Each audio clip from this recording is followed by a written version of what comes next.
खबरों की शुरुआत करें। आपको बताएं कि लद्दाख में शराब की नई दुकानों को खोले जाने की तजवीज़ के खिलाफ में आज जमीयत उलमा इस्ना अशारिया कारगिल लद्दाख की तरफ से एक ख़ास प्रेस कॉन्फ्रेंस का इनेकाद किया गया।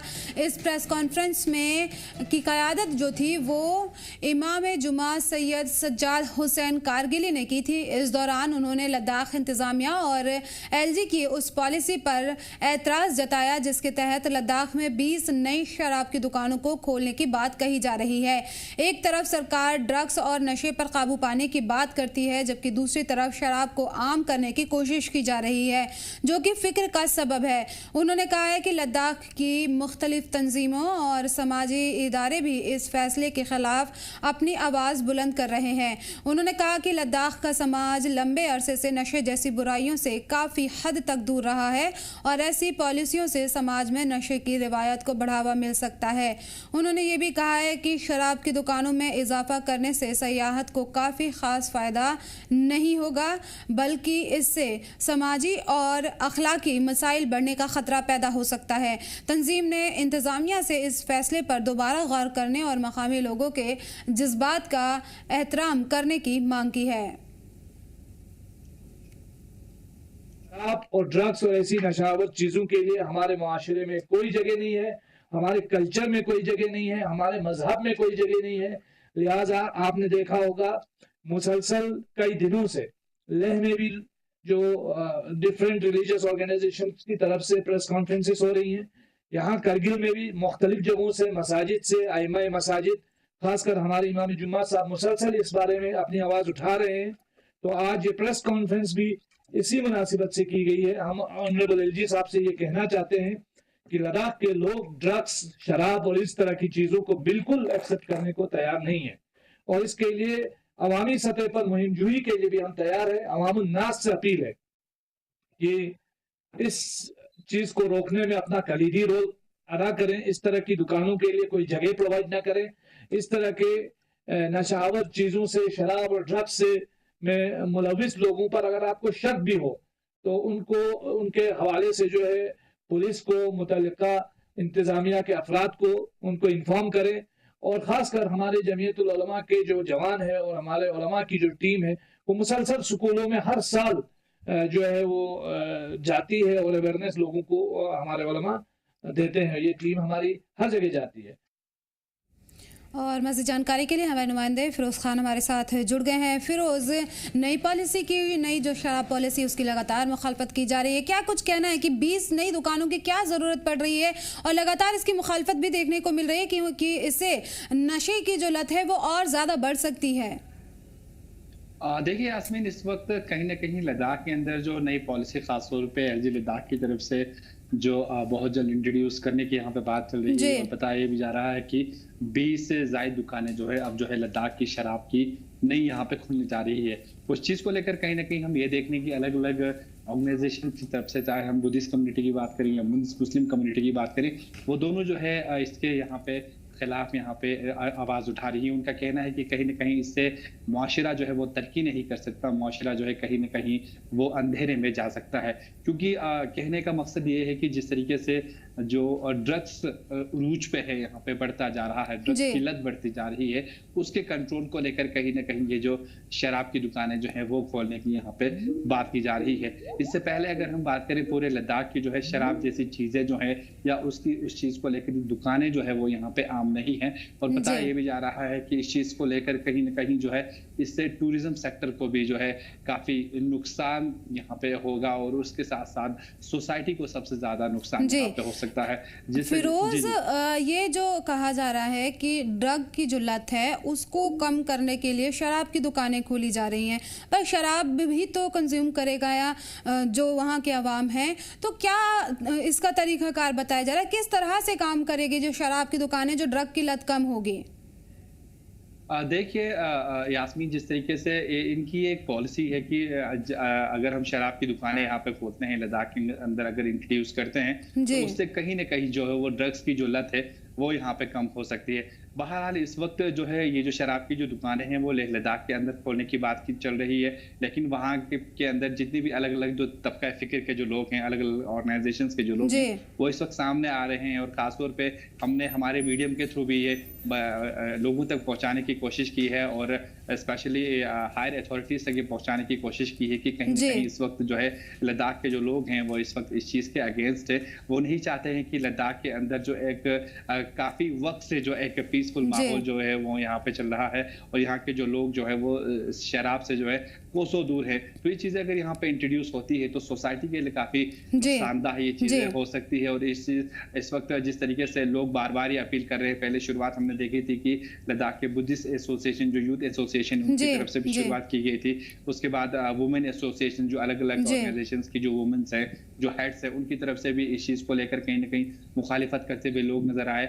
और जितने भी लोग इस वक्त जो स्टेक होल्डर्स, उनका कहना है कि जब भी इस तरीके की जो पॉलिसी खासतौर पर लद्दाख के अंदर इंट्रोड्यूस की जाती है या लोगों के बीच में लाई जाती है, स्पेशली ये ट्विटर के जरिए लोगों तक ना पहुंचाए, बल्कि जो स्टेक होल्डर्स है ग्राउंड जीरो में जो लोग हैं, जो नुमाइंदगी करते हैं लोगों की, उनके साथ पहले बातचीत हो। क्या ये चीजें लद्दाख के लिए क्या सेफ रह सकती हैं? क्या ये चीजें लद्दाख के लिए आने वाले वक्त में मुस्तकबिल के लिए तो क्या किसी के साथ में कोई मशवरा फिरोज नहीं किया गया था और ये पॉलिसी यहाँ पर नाफिज करने का ऐलान किया गया है? देखिए, अभी जिस तरीके से हम प्रेस कॉन्फ्रेंसेस में देख रहे हैं, जो अलग अलग ऑर्गेनाइजेशंस की तरफ से जो प्रेस कॉन्फ्रेंस दी जा रही है, उनके हिसाब से यही देखा जा रहा है कि किसी स्टेक होल्डर्स को जो है उसके साथ बातचीत नहीं हुई है, किसी के साथ किसी से पूछा नहीं गया है कि ये जो नई जो दुकानें यहाँ पे खुलने जा रही है, क्या ये सोसाइटी के लिए क्या सेफ रह सकती हैं या सोसाइटी के लिए हार्मफुल हो सकती हैं। तमाम किसी भी चीज़ों को लेकर यहाँ पे बातचीत नहीं हुई है। ताहम इस वक्त देखा ही जा रहा है कि तमाम जो लद्दाख के जो बड़े बड़े जो स्टेक होल्डर्स हैं, जो लद्दाख के लगातार मुखालफत कर रहे हैं। जमीयत उलमा-ए इस्ना अशारिया की तरफ से प्रेस कॉन्फ्रेंस करी गई है और इसकी मुखालफत की गई है। क्या क्या एतराज़ात उन्होंने दर्ज किए हैं और आगे की क्या कोई हिकमत अमली उन्होंने बताई है? देखिए सदफ, जिस तरीके से सज्जाद हुसैन करगिनी हैं, जो जमीयतुल उलमा के एक एक्टिव मेंबर हैं और इसके साथ साथ केडीए के को चेयरमैन भी हैं, और उसके साथ साथ हमने देखा कि जो इमाम जुमा है जमीयतुल उलमा, उनके निगरानी में जो है ये प्रेस कॉन्फ्रेंस रखी गई थी, जिसमें अलग अलग ब्लॉक्स से जो उलमा हजरात है वो भी वहाँ पे मौजूद थे। जो उलमा हजरात हैं वो दीनी तबलीगात जो है काफ़ी वक्त से सीनियर उलमा जो है वो वहाँ पे मौजूद थे। उनका कहना है कि अगर कोई भी यहाँ पे अगर इन फ्यूचर में अगर कारगिल के अंदर भी कोई यहाँ पे शराब की दुकान खोलने की अगर बात करते हैं यहाँ पे, तो उसके खिलाफ भी यहाँ पे सख्त से सख्त जो है वो एक्शन यहाँ पे ले सकते हैं। उन्होंने कहा कि अगर कोई भी यहाँ पे दुकान मांगने के लिए यहाँ पे आता है या इस तरह की बातें यहाँ पे चलती है, तो कहीं ना कहीं जो है जमीयतुल उलमा जो है यहाँ पे सख्त जो है रुख यहाँ पे अपना सकती है, क्योंकि काफी वक्त से जो है लद्दाख के अंदर इस तरह की जो शराब की जो दुकानें हैं वो यहाँ पे बिल्कुल भी नहीं है और इस तरह की चीजें जो है वो यहाँ पे चाहते भी नहीं है। और कहीं ना कहीं ये जो है सोसाइटी को एक अंधेरे में ले जाने की बात यहाँ पे की जा रही है, उनकी तरफ से ये कहना है। और उनका ये भी कहना है कि एलजी इंतजामिया जितनी जल्दी हो सके इस पे जो है दोबारा यहाँ पे गौर खोज करे और तमाम स्टेक होल्डर्स को जो है अपने साथ यहाँ पे बुलाए और इसके ऊपर खास तरीके की जो है बातचीत यहाँ पे की जानी चाहिए, क्योंकि आने वाले वक्त में इन चीजों से जो है सोसाइटी जो यूथ से स्पेशली जो है वो यहाँ पे अंधेरे पे जा सकता है। और इससे ये नहीं देखा जा रहा है कि इन फ्यूचर में अगर शराब की दुकानें यहाँ पे खुलती है तो उससे टूरिज्म कहीं ना कहीं बूस्ट होगा। इससे कहीं ना कहीं ये बताया जा रहा है कि सोसाइटी यहाँ पे अंधेरे में जा सकती है। बिल्कुल, लगातार मुखालफत की जा रही है, देखना होगा क्या कुछ इसका नतीजा निकलता है। बहुत बहुत शुक्रिया फिरोज इन तमाम जानकारी के लिए। आगे बढ़े आपको बताएं कि कारगिल लद्दाख की सबसे बड़ी मजहबी तंजीम जमीयत उलमा इस्ना अशारिया कारगिल लद्दाख के सीनियर आलिम दीन और साबिक इमाम जुमा शेख मोहम्मद हुसैन मुफीद का इंतकाल हो गया है। उनके इंतकाल की खबर से पूरे कारगिल और लद्दाख में गम की लहर दौड़ गई है। मरहूम शेख मोहम्मद हुसैन मुफीद एक मारूफ इस्लामी स्कॉलर थे और उन्होंने जमीयत उलमा इस्ना अशारिया के मंच से लंबे अरसे तक दीन की तबलीग, इस्लामी तालीम और समाजी खिदमात अंजाम दी है। बताया जा रहा है कि वो काफ़ी वक्त से बीमार थे और श्रीनगर में उनका इलाज चल रहा था। उनके इंतकाल पर मजहबी, समाजी और सियासी हलकों ने गहरे दुख का इजहार करते हुए मरहूम की दीन और समाज के लिए दी गई खिदमात को खिराज अकीदत पेश किया।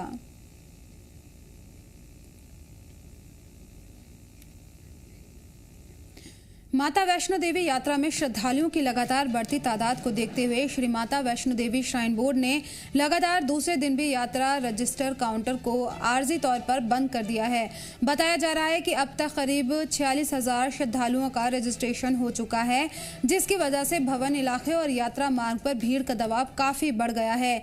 इसी सूरत हाल को काबू में रखने और श्रद्धालुओं की सिक्योरिटी और सहूलियात को मद्देनजर रखते हुए बोर्ड इंतजामिया ने यह फैसला लिया है। देर शाम रजिस्ट्रेशन का अमल रोक दिया गया, जिससे कि अब सुबह 4 बजे दोबारा शुरू किया गया। हालांकि जिन श्रद्धालुओं का रजिस्ट्रेशन पहले ही हो चुका है, उनकी यात्रा बदस्तूर जारी है और वो भवन की ओर रवाना हो रहे हैं। श्राइन बोर्ड और सिक्योरिटी एजेंसियां लगातार हालात पर नजर बनाए हुए हैं और यात्रा मार्ग पर इजाफी सिक्योरिटी एहलकार और मुलाजमीन की तैनाती भी की गई है। इंतजामिया ने श्रद्धालुओं से अफवाह जो है उससे दूर रहने और बोर्ड की तरफ से जारी हिदायतों पर अमल करने की अपील की है। वहीं Katra bus stand, registration centre और बाण गंगा इलाके में देर रात तक श्रद्धालुओं की भारी भीड़ देखने को मिली, जहां बड़ी तादाद में लोग सुबह 4 बजे पंजीकरण प्रक्रिया दोबारा शुरू होने का इंतजार करते नजर आए।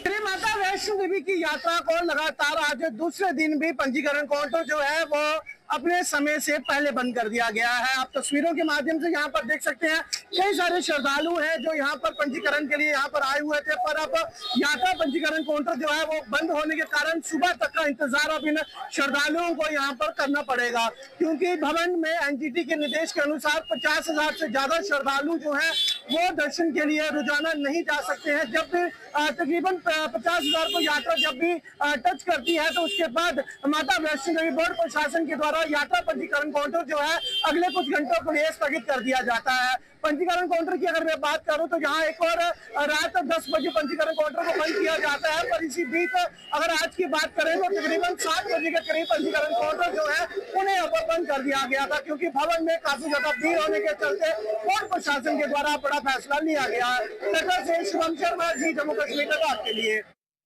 और मज़ीद जानकारी के लिए हमारे नुमाइंदे शुभम हमारे साथ जुड़ गए हैं। शुभम, किस तरह की भीड़ देखी जा रही है दर्शन के लिए और क्या कुछ इंतजाम किए गए हैं? बिल्कुल, देखिए इस समय काफी ज्यादा गर्मियों का सीजन भी है और स्कूलों में तमाम छुट्टियां जो है वो पड़ी हुई है, चाहे जम्मू कश्मीर के केंद्र शासित प्रदेश की बात हो, दिल्ली की बात हो, चाहे अन्य राज्यों की बात हो।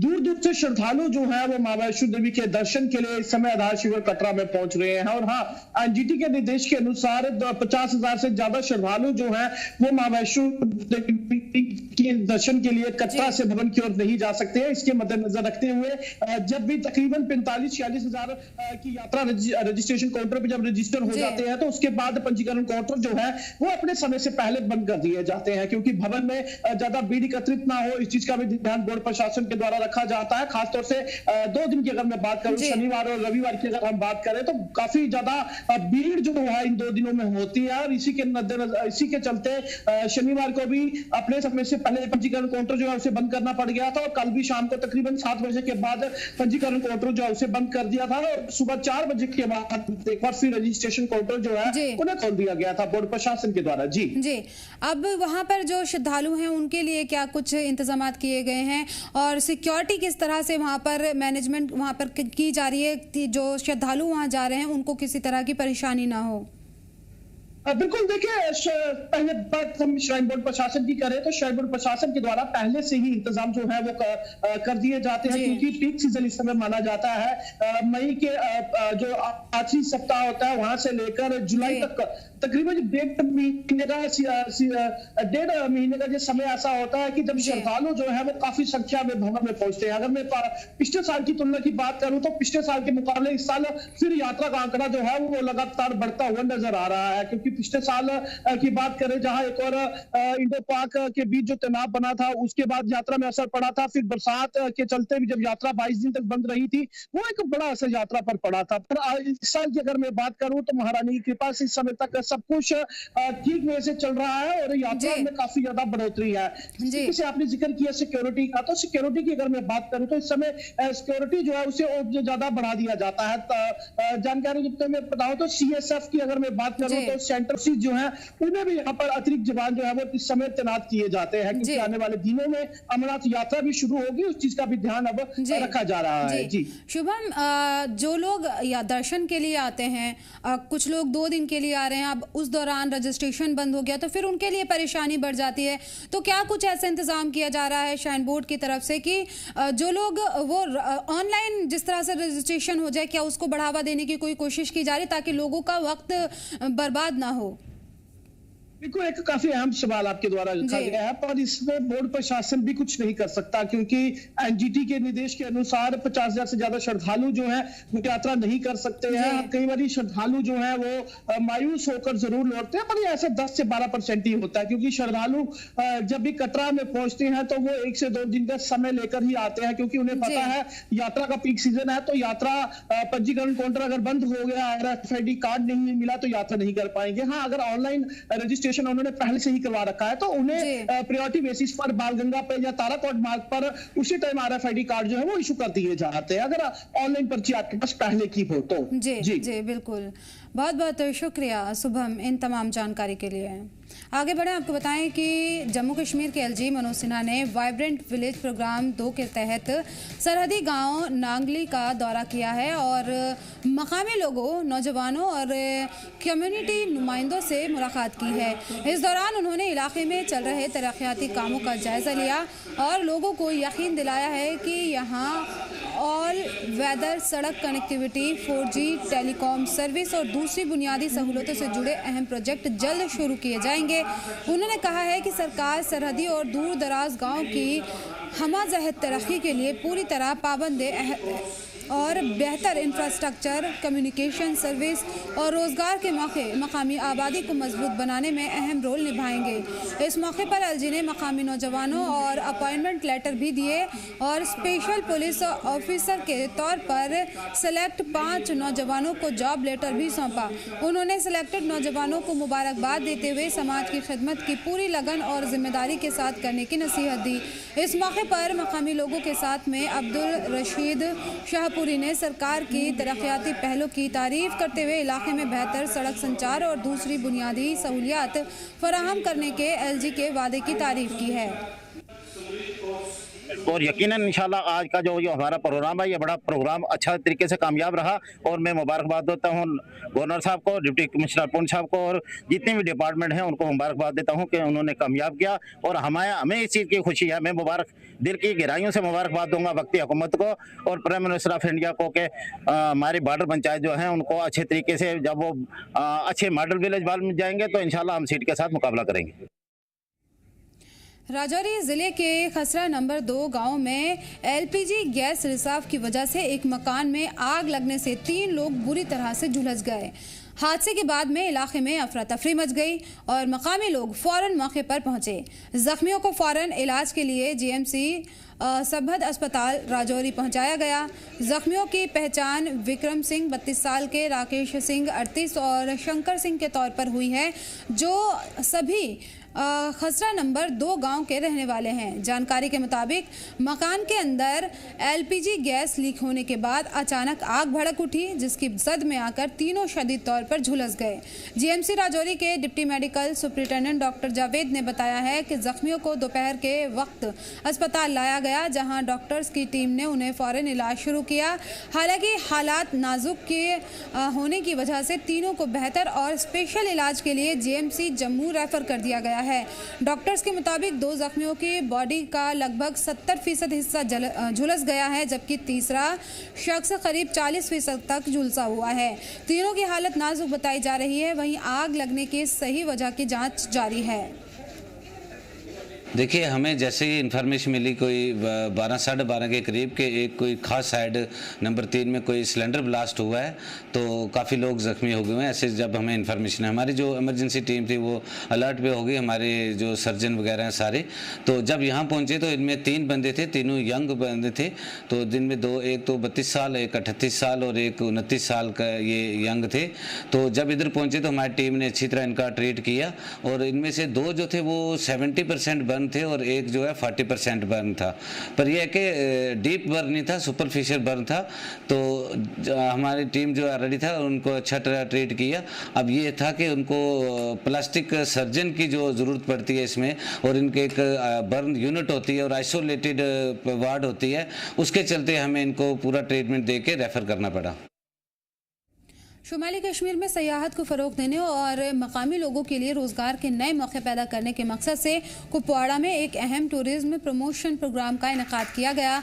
ज़िला इंतज़ामिया कुपवाड़ा और इंडियन आर्मी के इश्तराक से मुनक़िद इस प्रोग्राम में शुमाली कश्मीर टूरिज़्म पोर्टल और north Kashmir tourism magazine launch की गई है। इन प्लेटफॉर्म्स के ज़रिए केरन, माचिल, करनाहा, तंगधार, लोलाब, गुरेज़ और कुपवाड़ा जैसे खूबसूरत सयाहती मकामात की फ़ितरी खूबसूरती, तहज़ीब, एडवेंचर, टूरिज़्म और मकामी विरासत को एक ही मंच पर पेश किया गया। प्रोग्राम में टूरिज़्म और प्लानिंग डिपार्टमेंट के अफसरान, होटल कारोबारियों, ट्रैवल ऑपरेटर्स, होम स्टे मालिकों और दूसरे स्टेक होल्डर्स ने शिरकत की और सयाहती बुनियादी ढांचे को मजबूत बनाने और बेहतर सयाहती तजुर्बा मुहैया कराने पर जोर दिया।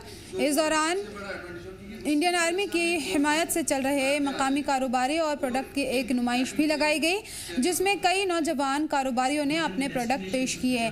स्पीकर्स ने कहा है कि शुमाली कश्मीर अपनी दिलकश वादियों, मेहमान नवाजी, तहजीबी विरासत और एडवेंचर टूरिज्म की बदौलत मुल्क के अहम सयाहती मकामात में शामिल होने की पूरी सलाहियत रखता है और ये नई पहल इलाके की तरक्की और खुशहाली में अहम किरदार अदा करेगी।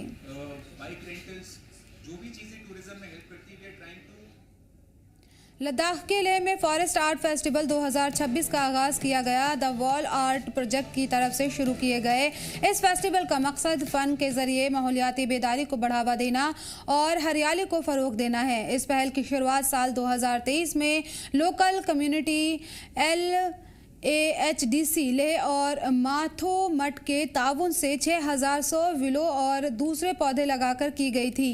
फेस्टिवल के तहत जापान और लद्दाख के कलाकार मकामी बच्चों के साथ वर्कशॉप कर रहे हैं, जबकि पहले से मौजूद आर्ट वर्क्स की बहाली और नए आर्ट इंस्टॉलेशन भी तैयार किए जा रहे हैं।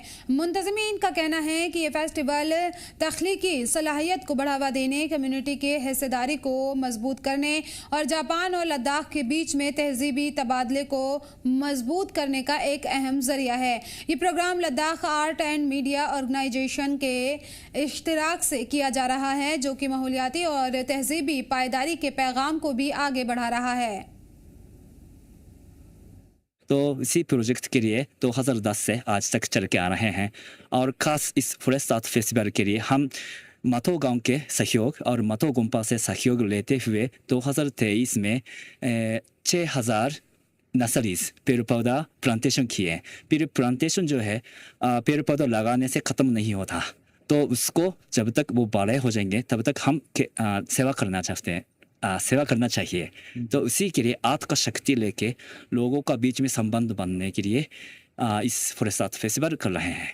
Message about environment protection, global warming, and also to engage more students and to improve the creativity and to engage students more in art activities. So this time we get painting on walls in the Government High School Mato, and also the renewal of the land art by Asai San, a Japanese artist who did his work in last year. And the Forest Art Festival was started in 2023 and it has been going on till now, except in 2025. Baba Jitto की पावन जन्मस्थली अघार जित्तो कटरा में Shri Sita Ram heart care centre और स्वास्तिक diagnostics laboratory LLP Jammu के इश्तराक से एक बड़ा मुफ्त मेडिकल कैंप लगाया गया। इस कैंप में 200 से ज़्यादा मरीजों का हेल्थ चेकअप किया गया और उन्हें मुफ्त मशवरा और दवाइयाँ भी मुहैया कराई गईं। कैंप का इफ्तिताह SDPO कटरा डॉक्टर भीष्म दुबे ने किया। इस मौके पर senior interventional cardiologist doctor Neeraj Sharma ने अपने स्पेशल टीम के साथ मरीजों का मुआयना किया, जबकि डॉक्टर सचिन शर्मा और डॉक्टर रचना कुमारी ने भी हेल्थ सर्विसेज फराहम की।